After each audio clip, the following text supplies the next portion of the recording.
Hey guys, it's Vampire Mike from Sega CD Universe, and I wanted to talk about Undertale. Undertale was like an indie darling that came out a few years ago, created by one gentleman named Toby Fox. It's an indie game. It was really big on the PC, and it more recently, I guess, came out digitally on PlayStation and probably Switch, I think.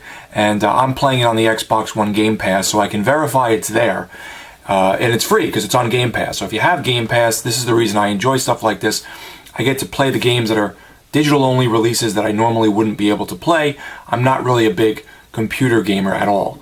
So Undertale is a 5 or 6 hour RPG in the vein of something sort of like Earthbound. It has cute little characters. Everything is very simplistic looking in terms of the art style, but it's got like a quirky, fun way to it.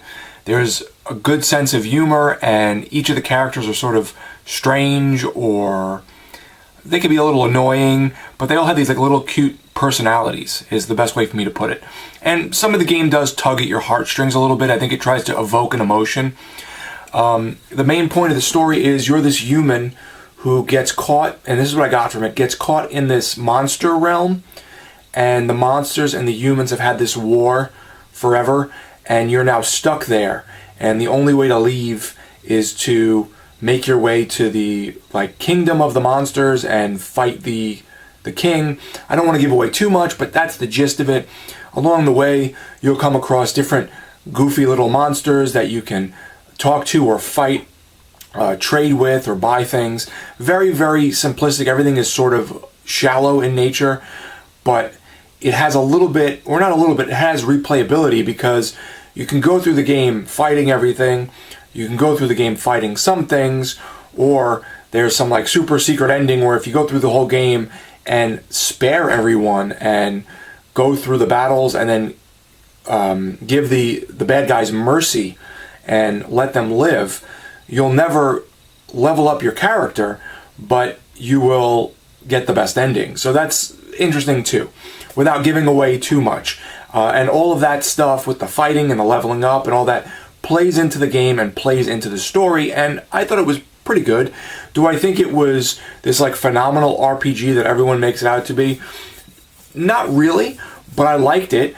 I think that for one person to develop this, and it's about a 6 hour game, all the characters are fun and interesting. A couple of them are a little try-hardish, but there's like secrets and items you can get and go back and do different things with. And it has just this quirky, fun sense of humor to it, for lack of a better term. I know I've said the word quirky a handful of times now. I could see it definitely... What's the word? I could see it definitely striking a good chord with a younger audience who liked Earthbound, or went back and played it, but they're like younger, maybe in their late teens, early 20s, where there's this like fun indie game with this silly style to it, and has like this moral lesson. So I could definitely, it strikes those like off-color notes that something like maybe, I don't want to say Tim and Eric, because that's like really obtuse and weird, but it has like sort of a quirky, geez, I did it again. It has a very silly sense of humor to go along with this turn-based RPG with this fun little world and these little characters, and it's good. I thought Undertale was good. If I didn't really feel the need to play through it again to get the different endings, I don't necessarily think it held my attention that much, but it was fun for a short, quick game, when the baby was asleep and I wanted to pop something in and play something. The music was fun. I really liked some of the tunes. They were good and throwback-ish to things of like the 16-bit era, some even further back than that. And overall, it's phenomenal that one person could develop this whole game with this interesting story and characters and good music.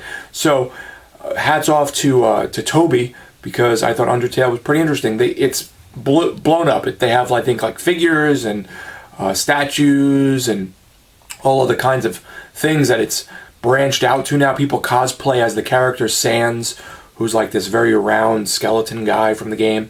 So yeah, I liked it.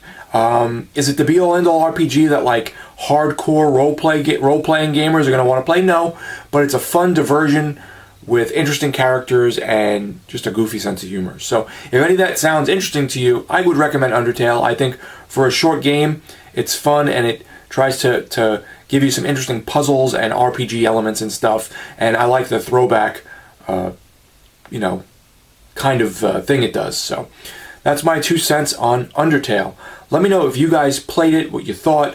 I know lots of people on Sega CD Universe's Facebook page, when I had shown that I was playing it, they would say, "Oh, that game's phenomenal. I really love it." So it's definitely it's a great world. It's interesting. So thanks guys for watching. It's Vampire Mike from Sega CD Universe. Be good.